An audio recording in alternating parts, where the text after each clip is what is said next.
দেখতে পাচ্ছ ফুলকপি আলু মাছের রেসিপি রেডি। নামিয়ে নিচ্ছি, তার উপরে লোকাল ধনিয়া পাতা দিয়ে দিচ্ছি। যারা যারা এই রেসিপি দেখছেন লাইক শেয়ার কমেন্ট সাবস্ক্রাইব করবেন। Thank you. এখানে দেখতে পাচ্ছ এখানে দোসাও রেডি হয়ে গেছে।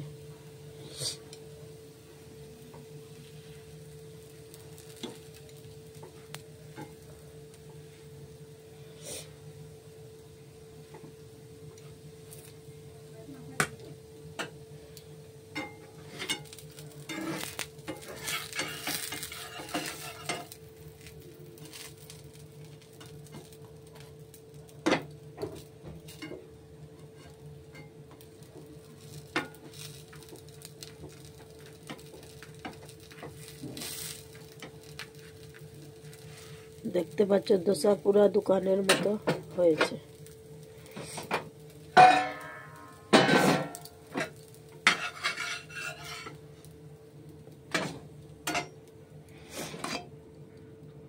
দেখতে পাচ্ছ কি সুন্দর দোসা। যারা যারা দেখছেন লাইক শেয়ার কমেন্ট সাবস্ক্রাইব করবেন।